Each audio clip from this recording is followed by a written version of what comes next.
Assalamualaikum warahmatullahi wabarakatuh. Kami dari kelompok pertama kelas PS1B Prodi Perbankan Syariah Politeknik Negeri Semarang. Dalam rangka memenuhi penugasan fikih muamalah, kami akan memaparkan mengenai mazhab. Dalam bahasa Arab, mazhab berarti suatu jalan yang dilalui.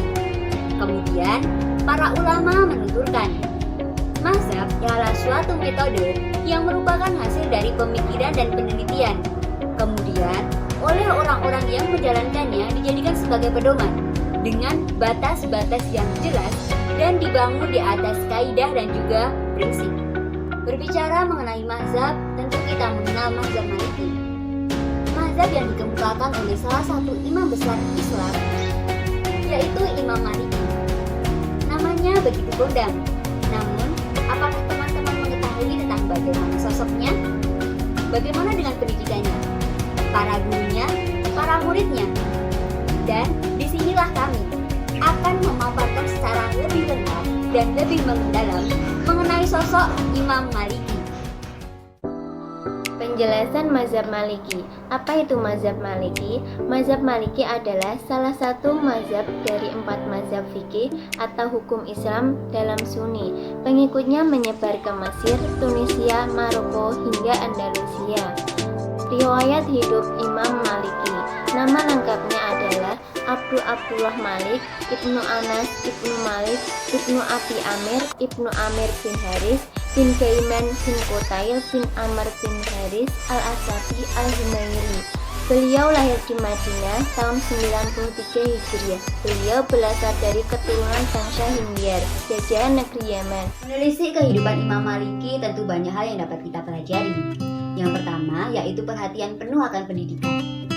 Setelah kehilangan orang yang menjamin kehidupannya, Imam Maliki harus membiayai sebesar 400 dinar atas barang dagangan yang menjadi warisan sang ayah.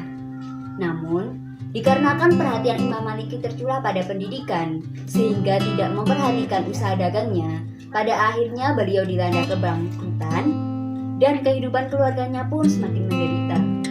Imam Malik adalah sosok yang penyabar. Dalam hal menuntut ilmu, Imam Malik dikenal sebagai sosok yang sangat sabar.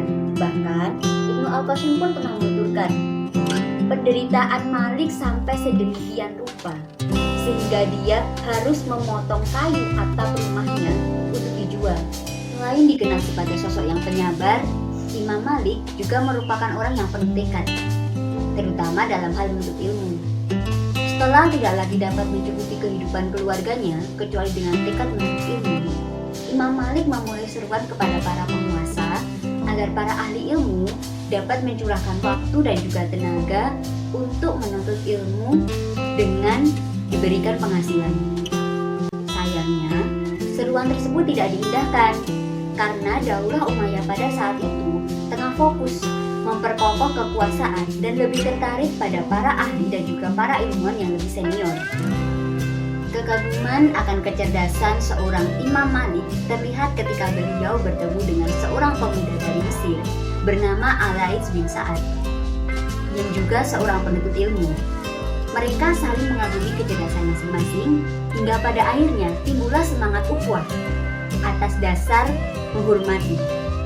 Sebuah ungkapan perjuangan ataupun usaha tidak akan mengkhianati hasil tampaknya begitu selaras dengan kehidupan seorang Imam Maliki. Meskipun beliau senantiasa berpakaian rapi, bersih, baik dan memakai wangian, Al-Laits bin Sa'ad mengetahui kondisi yang sebenarnya. Sehingga ketika Al-Laits telah kembali ke negerinya, ia tetap mengirimkan hadiah berupa uang kepada Imam Maliki yang berada di Madinah. Sampai pada akhirnya, perjuangan Imam Maliki terbayar. Para khalifah akhirnya mau mendengarkan seruan Imam Maliki tentang para ahli yang akan diberikan penghasilan. Nah, di sini saya akan menjelaskan tentang pendidikan Imam Malik. 1. Latar belakang pendidikan. Imam Malik terdidik di kota Madinah pada masa pemerintahan Khalifah Sulaiman bin Abdul Malik dari Bani Umayyah. Pada saat itulah terdapat beberapa golongan pendukung muslim antara lain sahabat Ansor dan Muhajirin. Yang kedua adalah pelajaran yang diterima. Pelajaran pertama yang diterima oleh beliau adalah Al-Quran. Beliau diajarkan bagaimana cara membaca Al-Quran, memahami maknanya, serta memahami tafsirannya. Beliau juga hafal Al-Quran di luar kepala loh. Pelajaran kedua yang diterima oleh beliau adalah hadis Nabi Muhammad SAW, sehingga beliau mendapat julukan ahli hadis. Yang ketiga, awal mula bersekolah. Sejak kecil, Imam Malik sudah dikenal sebagai seorang ulama dan guru dalam pengajaran Islam. Beliau belajar bersama kakeknya, yang mana kakeknya ini merupakan seorang ulama hadis yang terkenal dan dipandang sebagai perawi hadis yang hidup sampai Imam Malik berusia 10 tahun. Dan pada saat itulah Imam Malik sudah mulai bersekolah dan hingga dewasa beliau terus menuntut ilmu. Yang keempat adalah bidang ilmu pengetahuan yang dipelajari. Adapun beberapa ilmu pengetahuan yang dipelajari oleh beliau adalah ilmu hadis, al-rad al-ahlil ahwa fatwa dari para sahabat-sahabat, dan yang terakhir adalah ilmu fikih ahli ra'yu atau fikih. Oke, kita masuk ke materi guru-guru Imam Malik. Nah, Imam An-Nawawi mengatakan bahwa Imam Malik belajar dari 900 ulama, 300 dari kalangan tabi'in, sedangkan 600 lagi dari kalangan tabi'in yang beliau pilih dan ridhoi agamanya. Di antara guru beliau adalah Nafi, Az-Zuhri, Ayub As-Sikhtiyani, dan lain-lain dari ulama negeri Madinah. Beliau jarang meriwayatkan ilmu dari ulama negara lain. Nah, tadi ada kata-kata Imam An-Nawawi. Nah, siapa sih Imam An-Nawawi? Beliau bernama lengkap Yahya bin Syaraf bin Hasan bin Husain An-Nawawi Ad-Dimashqi Abu Zakaria. Beliau dilahirkan pada bulan Muharram pada tahun 631 Hijriah di Nawa, sebuah kampung di daerah Dimashqi atau Damaskus yang sekarang merupakan ibu kota dari negara Suriah. Imam Nawawi ketika menuntut ilmu selalu rajin dan bersungguh-sungguh. Ketika masih menuntut ilmu, beliau mengikuti hingga 12 halaqah ilmiah dalam sehari. Dan ketekunannya itu beliau memuji teman-teman yang lain dalam hal akademik. Imam Nawawi merupakan salah satu ulama masyhur yang memiliki banyak karya. Salah satunya dalam bidang hadis, Arba'in, Riyadus Sholihin, Al-Minhaj atau Syarah Sahih Muslim. Beliau juga memiliki sifat tawadhu. Beliau digelari Muhyiddin yang menghidupkan agama dan mempunyai gelar ini karena tawadhu beliau. Di samping itu, agama Islam adalah agama yang hidup dan kokoh, tidak memerlukan orang yang menghidupkannya, sehingga menjadi hujah atas orang-orang yang meremehkannya atau meninggalkannya. Lalu ada sebuah riwayat, beliau berkata, aku tidak akan memaafkan orang yang menggelariku Muhyiddin. Nah, itu merupakan salah satu bukti sifat tawadhu dari seorang Imam An-Nawawi. Siapa saja sih guru-guru Imam Malik? Seperti sudah dijelaskan tadi, Imam Malik memiliki banyak sekali guru. Tapi di sini saya hanya menyebutkan yang paling terkenal saja. Yang pertama ada Abu Rodih Nafi bin Abdul Al-Rahman. Dalam bidang Al-Quran, Imam Malik belajar membaca dan menghafal Al-Quran sesuai dengan prinsip-prinsip ilmu tajwid yang baku dari ulama yang terkenal. Abu Rodih Nafi bin Abdul Al-Rahman ya sangat terkenal dalam bidang ini di masa sekarang. Lalu yang kedua adalah Nafi, seorang ulama hadis yang besar pada masa awal kehidupan Imam Malik. Nafi ini mempelajari dari gurunya yang masyhur Abdullah ibnu Umar. Karena Nafi pada mulanya adalah seorang budak yang dimerdekakannya setelah 30 tahun melayaninya. Jadi guru Imam Malik yang bernama Nafi ini dulu adalah seorang budak yang kemudian dimerdekakan oleh Abdullah ibnu Umar setelah 30 tahun melayani Abdullah ibnu Umar. Orang yang mengetahui kedudukan Abdullah ibnu Umar dalam hasanah hadis ini, saya akan memahami betapa beruntungnya Nafi dapat belajar dari tokoh yang sedemikian besar. Nah, jadi bisa ditemukan Abdullah ibnu Umar ini juga salah satu tokoh yang masyhur mungkin dalam bidang agama. Lalu yang ketiga ada Rabi'ah bin Abdul Rahman atau Rabi'ah Al-Rai. Beliau berguru kepadanya ketika masih kecil. Imam Malik banyak mendengarkan hadis-hadis Nabi dari beliau. Selain itu, beliau juga merupakan guru Imam Malik dalam bidang hukum Islam. Jadi dalam bidang hukum Islam, guru Imam Malik adalah Rabi'ah bin Abdul Rahman. Lalu yang terakhir yang saya sebutkan di sini adalah Muhammad bin Yahya Al-Ansori. Beliau merupakan guru Imam Malik yang lain, termasuk juga dalam kelompok tabi'in Dia biasa mengajar di Masjid Nabawi Madinah. Lalu yang selanjutnya yaitu murid-murid Imam Maliki. Imam Maliki mempunyai banyak sekali murid yang terdiri dari para ulama. Qadhi Iyad menyebutkan bahwa lebih dari 1000 orang ulama terkenal yang menjadi murid Imam Maliki. Di antaranya yaitu ada Muhammad bin Nuskin al-Auhri, Rabi'ah bin Abdurrahman, Yahya bin Zaid al-Ansari, Muhammad bin Ajlal, Salim bin Abi Umayyah, Muhammad bin Abdurrahman bin Abi Ziyad, Abdul Malik bin Jureh, Muhammad bin Ishaq, dan Sulaiman bin Mahram al-Amasi. Imam Malik terkenal dengan sikapnya yang berpegang kuat kepada as-sunnah, pendapat para sahabat atau qaul sahabi jika sah sanadnya, dan al-istihsan. Murid-murid Imam Maliki ada yang datang dari Mesir, Afrika Utara, dan Spanyol. 7 orang termasyhur yang datang dari Mesir diantaranya yaitu Abdurrahman ibnu Qasim yang meninggal di Mesir pada tahun 191 Hijriah. Lalu yang kedua yaitu ada Abu Muhammad Abdullah bin Wahab bin Muslim yang dilahirkan pada tahun 125 Hijriah dan meninggal pada tahun 197 Hijriah. Lalu yang ketiga yaitu ada Asab bin Abdul Aziz Al-Qaisi yang dilahirkan pada tahun yang sama dengan Imam Syafi'i yaitu pada tahun 150 Hijriah dan meninggal pada tahun 204 Hijriah. Lalu yang keempat yaitu ada Abu Muhammad Abdullah bin Abdul Hakam yang meninggal pada tahun 214 Hijriah. Lalu yang kelima ada Asbagh Ilmu Fajar al-Umawi. Beliau dinisbahkan kepada Bani Umayyah karena ada hubungan hamba sahaya. Beliau meninggal pada tahun 225 Hijriah. Lalu yang keenam ada Muhammad bin Abdullah Ilmu Hakam. Beliau meninggal pada tahun 268 Hijriah. Lalu yang terakhir yaitu ada Muhammad bin Ibrahim al-Askandari bin Ziyad yang terkenal dengan Ibnu Mawas. Beliau meninggal pada tahun 269 Hijriah. Banyak sekali para penuntut ilmu meriwayatkan hadis dari Imam Maliki ketika beliau masih muda. Di sini kita kategorikan beberapa kelompok yang meriwayatkan hadis dari beliau.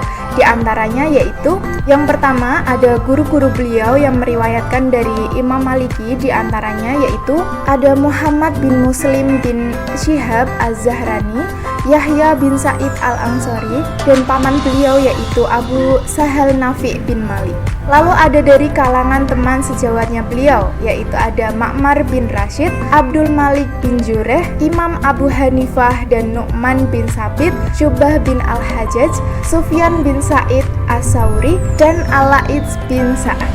Lalu ada dari orang-orang yang meriwayatkan dari Imam Maliki setelah mereka adalah ada Yahya bin Sa'id Al-Qattan, Abdullah bin Al-Mubarak, Abdurrahman bin Mahdi, Waqi' bin Al-Jarrah, dan Imam Muhammad bin Idris Asy-Syafi'i. Sedangkan yang meriwayatkan Al-Muwatta ada banyak sekali, diantaranya adalah Abdullah bin Yusuf At-Tunisi, Abdullah bin Maslamah Al-Qanabi, Abdullah bin Wahab Al-Misri, Yahya bin Yahya Al-Laitsi, dan Abu Musab Az-Zuhri.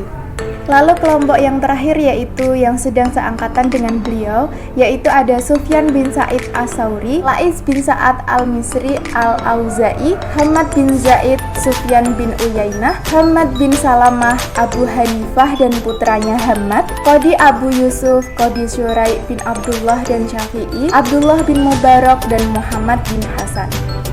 Selanjutnya itu karya-karya Imam Maliki.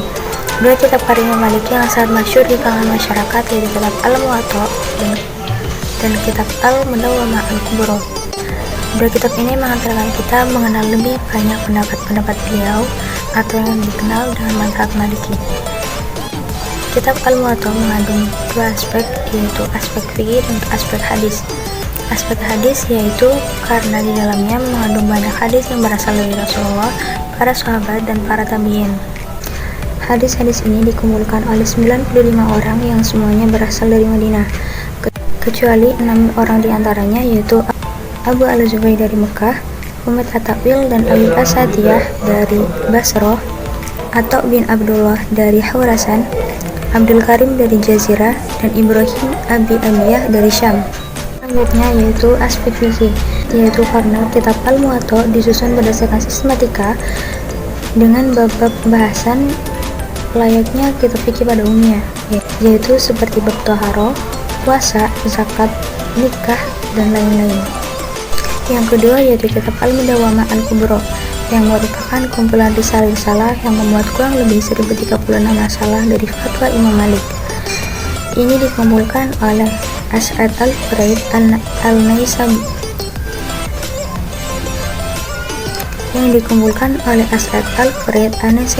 yang berasal dari Tunisia. Beliau juga salah satu murid dari Imam Malik. Materi selanjutnya yaitu metode istinbat hukum Imam Malik. Apa sih yang dimaksud metode istinbat hukum? Metode istinbat hukum ialah bagaimana pembahasan mengenai sumber-sumber hukum, metode penggalian hukum, dan kriteria pelaku yang melangsungkan penggalian hukum tersebut. Imam Malik merupakan imam mazhab yang memiliki perbedaan istinbat hukum dengan mazhab lainnya. Imam Malik sebenarnya belum menuliskan dasar-dasar fikih yang menjadikan pijakan dalam berijtihad. Tetapi pemuka-pemuka mazhab ini, murid-murid Imam Malik dan generasi yang muncul sesudah itu, mengumpulkan dasar-dasar fikih Imam Malik kemudian menulisnya. Mengenai metode istinbat Imam Malik telah dijelaskan oleh Al-Hadiyat dalam Al-Mudharib dan Al-Rashid, juga salah seorang fuqaha Malikiyah. Kemudian dalam kitab Al-Rashid yang disebutkan oleh pengarang kitab Syariah Al-Mansiyah Islamiyah disebutkan sebagai berikut. Kesimpulan apa yang dikemukakan oleh kedua ulama ini dan yang lainnya bahwasanya metode ijtihad Imam Darul Hijriyah itu adalah apabila beliau tidak mendapatkan suatu nas di dalamnya, maka ia mencarinya di dalam sunnah dan menurut beliau yang masih tergolong kategori sunnah yaitu perkataan Rasulullah SAW, fatwa sahabat, putusan hukum mereka, dan perbuatan penduduk Madinah. Setelah sunnah dengan berbagai cabangnya barulah datang atau dipakai kias. Walaupun ulama hadis yang ditemui oleh Imam Malik termasuk kelompok ulama tradisional yang menolak pemakaian atau dalam kajian hukum, namun pengaruh Rabi'ah Yahya bin Sa'id tetap kuat pada kajian fikihnya. Hal ini dapat dilihat pada metodologi kajian hukum mazhab Maliki yang bersumber pada Al-Quran, hadis, tradisi masyarakat Madinah, fatwa sahabat qiyas, maslahah mursalah, istihsan, dan Sa'd al-Zara'i. Di sisi lain, menurut As-Satibi dalam kitab Al-Muwaffaqah menyimpulkan dasar-dasar Imam Malik ada 4, yaitu Al-Quran, hadis, ijma', dan ra'yu. Fatwa sahabat dan amal ahli Madinah digolongkan dalam sunnah, sedangkan ra'yu meliputi maslahah mursalah, Sa'd al-Zara'i, adat, istihsan, dan istihsal. Jadi, secara garis besar, dasar-dasar Imam Malik dalam mendapatkan suatu hukum apa saja sih? Yang pertama tentunya dari Al-Quran. Dalam mengambil hukum di dalam Al-Quran, beliau berdasar atas zahir nas Al-Quran atau keumumannya, meliputi mahfud al-muwaffaqah dan mahfud awal dengan memperhatikan ilatnya. Yang kedua dari sunnah atau hadis. Dalam mengambil hukum, Imam Malik mengikuti cara yang dilakukan dalam mengambil hukum di dalam Al-Quran. Beliau lebih mengutamakan makna yang terkandung dalam sunnah daripada zahir sunnah. Kemudian yang ketiga yaitu amal ahli Madinah. Amal ahli Madinah yaitu praktik hukum yang disepakati penduduk Madinah. Persoalan praktik penduduk Madinah dalam kajian usul fikih dibicarakan dalam pembahasan sumber dan dalil hukum Islam. Dalam sejarah Islam, Madinah mempunyai posisi istimewa yang melebihi kota-kota lainnya, terutama pada 2 abad pertama Hijriyah. Oleh karena itu, sebagian ahli fikih kemudian menaruh perhatian penting pada kota Madinah dan memandang pendapat dan praktik ajaran Islam yang dilakukan penduduk kota ini lebih baik daripada pendapat dan praktik hukum yang lain.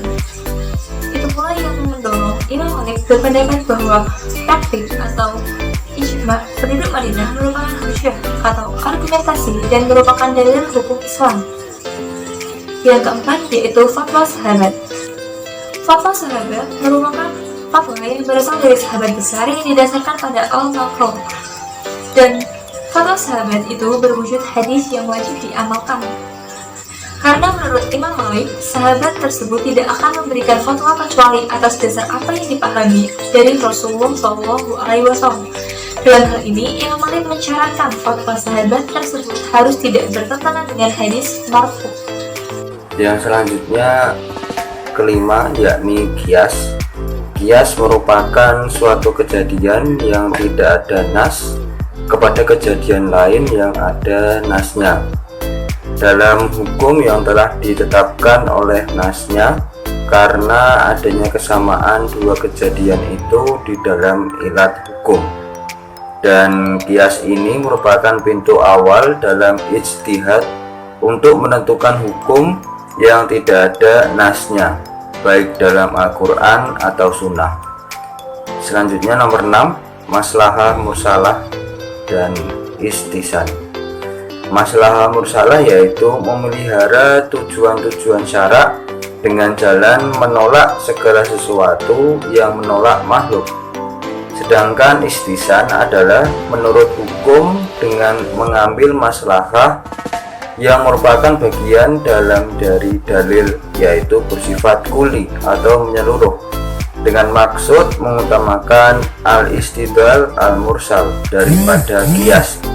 Sebab menggunakan istihsan itu bukan berarti hanya mendasarkan pada pertimbangan perasaan semata, melainkan mendasarkan pertimbangannya pada maksud pembuat syarak secara keseluruhan. Dalam hal ini, ketika Imam Malik menemui sebuah kasus dan tidak menemukan pemecahnya pada Al-Quran, Sunnah, serta ijma' sahabat Madinah, barulah beliau mengkiaskan kasus yang baru itu dengan kasus yang mirip yang pernah terjadi.